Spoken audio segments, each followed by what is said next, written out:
9. New York listened silently as I raved over the delicate quality of my watch and the exquisite beauty of Fatima's mink. He removed his watch from his arm and put it beside mine. There was no comparison. To match my watch against his was as disastrous as pitting a baby kitten against a full-grown dog. His watch had 2 rows of diamonds going completely around it, while mine had 1. Were the bands connected? There was a cluster of diamonds, whereas on mine there was none. I'd always known that his jewelry was superior to anything I could purchase off the whore money I was getting, but my excitement over buying my first diamond-studded watch had led me to act rashly, and now complete embarrassment was my reward. All 5 of his girls were lolling around in the front room, watching us. When he compared our jewelry, they giggled. New York caught them with his glance, and the sound froze in the air. But the damage had been done.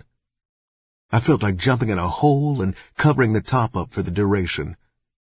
There was a knock on the door.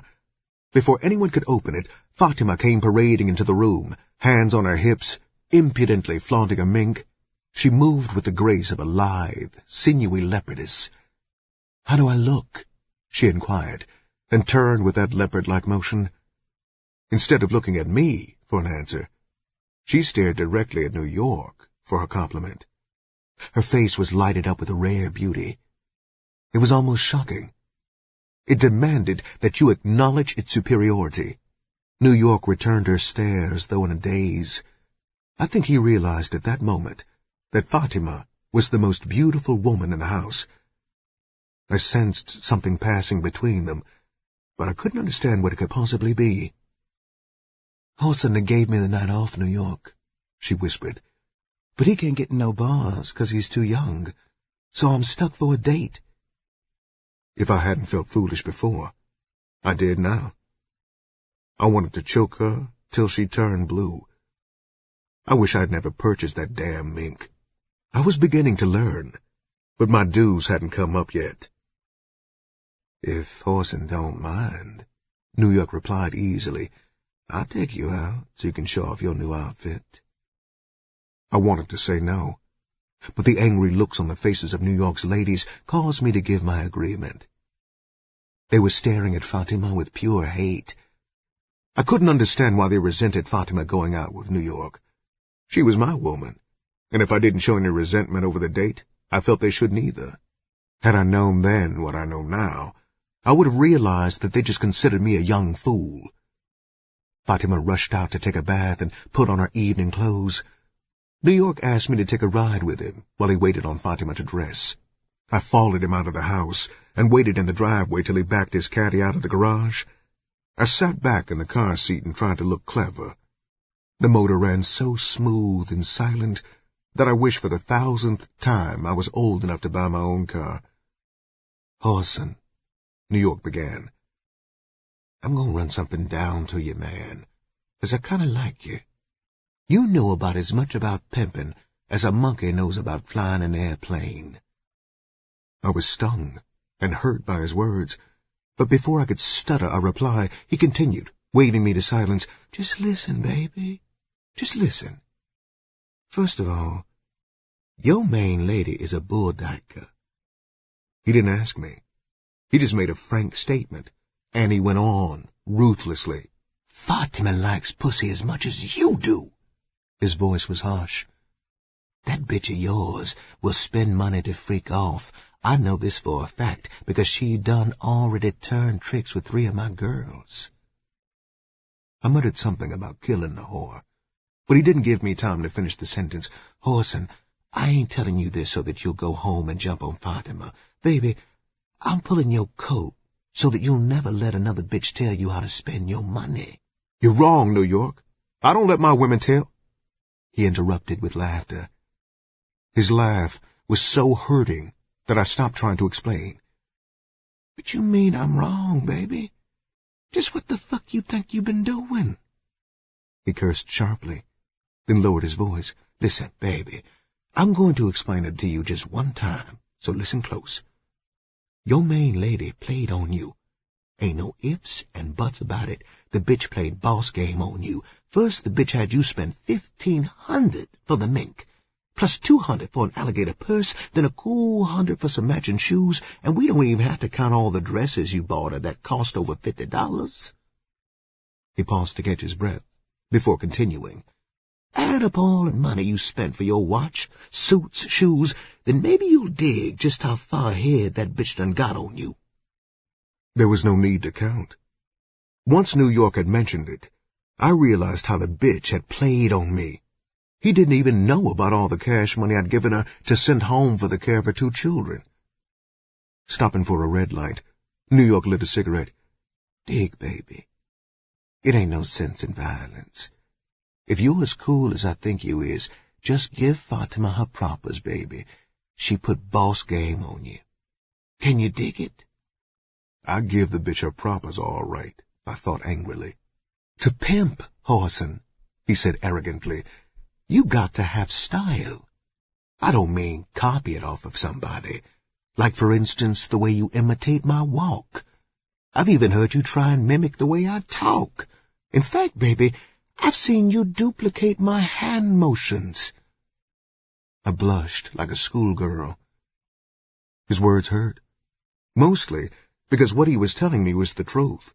I had tried to walk, talk, even act the way I thought he would on certain occasions. But for him to put it out in the open like this really showed me how foolish I'd been acting. Ignoring my embarrassment, he continued, Now, I'm not the only one who has noticed this, Whoreson. My girls remind your ladies of this fact with expressions that have made serious problems flare up. He reached over and turned the radio off. His next words exploded in the silence. In fact, Whoreson, my whores have made fun of your limitations so much that your bitches are so tired of being mocked about it that they're both going to choose another man. His words jerked me upright. You better take me home, New York, I replied with more firmness than I felt. I'll try and straighten this matter out.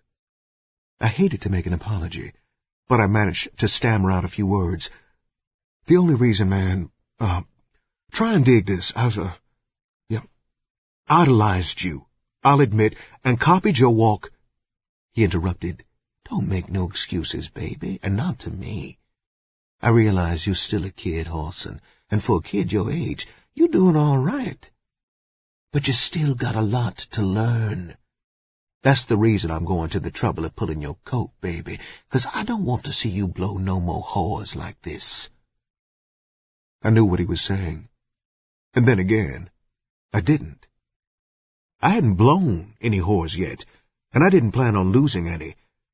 I dig what you're saying, New York, so I'll be able to tighten my game from here. I ain't planning on blowing no whores now, since you done pulled my coat. He smiled at me real friendly, then pulled my world down on top of me. Whoreson, he said quietly, you ain't got no whores, baby. When we left the house, my girls went upstairs to help yours pack. They done chose me, Whoreson. The words had been spoken quietly, but the message came to me loud and clear. I'd taken him for a friend, but the friendship had only been respected by me. At that stage of my life, I wouldn't have accepted one of his girls if she had come to me. That was something Tony and I never did, mess with each other's girls, but New York wasn't Tony. I trembled with rage, not because I'd lost my whores, but because I'd let my admiration for New York make me completely forget Tony. I realized, with anger, that I'd forgotten to send Tony any money since my involvement with this so-called friend. New York said something. I had to bring my thoughts back from the spreading fog to understand what he was saying. Dig, baby, I ain't going to let you down uptight, Whoreson. I'm going to give you the money both girls make for the next 2 days, baby. That way you can get yourself together, baby. 'Cause I really dig you. I laughed, sharply. If them whores done chose you, mister, the only thing you can do for me is have some bitch call me a cab, so I can get the fuck out of your house. New York got mad. You ain't got to take that attitude, baby. After all, the game is cop and blow. I was quivering. I had to fight down the urge to kill him. One day, New York, I'll see you, and instead of looking up to you, I'll be looking down. You was blowing the bitches, he yelled angrily. If somebody was going to cop them, it might as well have been me. You might as well learn now than later, Whoreson. When it comes to your whores, you don't trust your brother. Anyway, you ain't ready for no bitch like Fatima. Me? Now I know how to handle her. What you should have did, Whoreson, was send her to a whorehouse, so that when she freaked off with another bitch, she'd have a chance of pulling a new whore for you. He shrugged his shoulders to emphasize how simple it was. What you did wrong, he added, was to let Fatima tighten Betty. Now, instead of losing one whore, you blow two. He pulled the Cadillac into his driveway and stopped. All the lights were out in my flat. Whoreson, he said quietly, you ain't got to take no cab. I'll drive you wherever you want to go. This was too much. I'd stepped out of the car, but at the sound of his voice, I stuck my head in. Motherfucker! I screamed at him. I don't want you to do nothing but stay the fuck away from me. My understanding is completely zero, so you and them bitches ain't got nothing to say that I want to hear. You understand, bitch-ass motherfucker? New York didn't answer. He just stared at me and shook his head in agreement, and I realized that he was frightened. The fear in his eyes smoothed my anger. Some of his girls had heard us pull up in the driveway, and now they were standing on the porch. I knew they had heard everything I'd said to him, so before I closed the car door, I tried to humiliate him.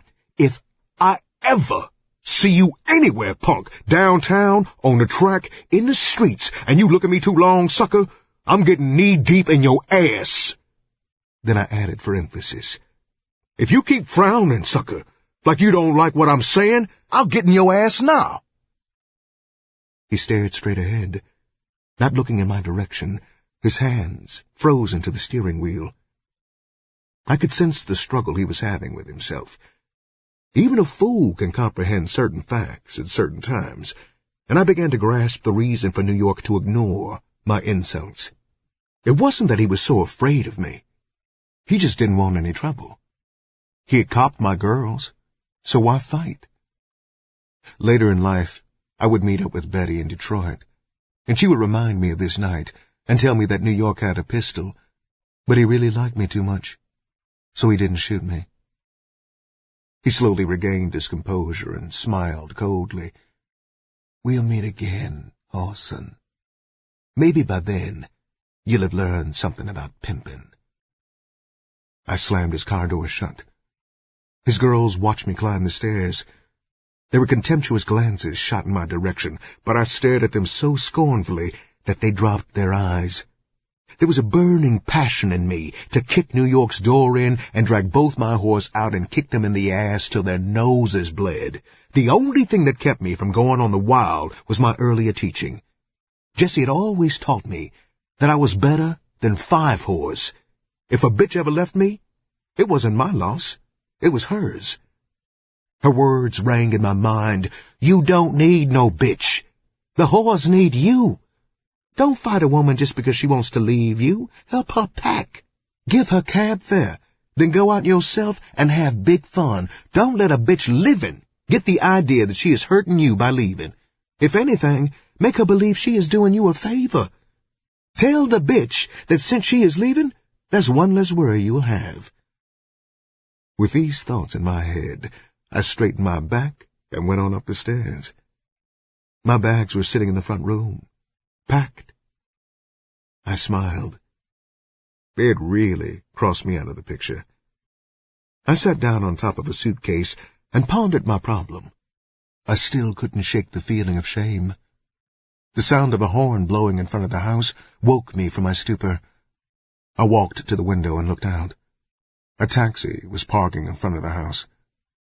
Raising the window, I yelled down for him to wait. I picked up my bags and went down the stairs. I knew that I'd blown my first horse, and I also knew that they wouldn't be my last.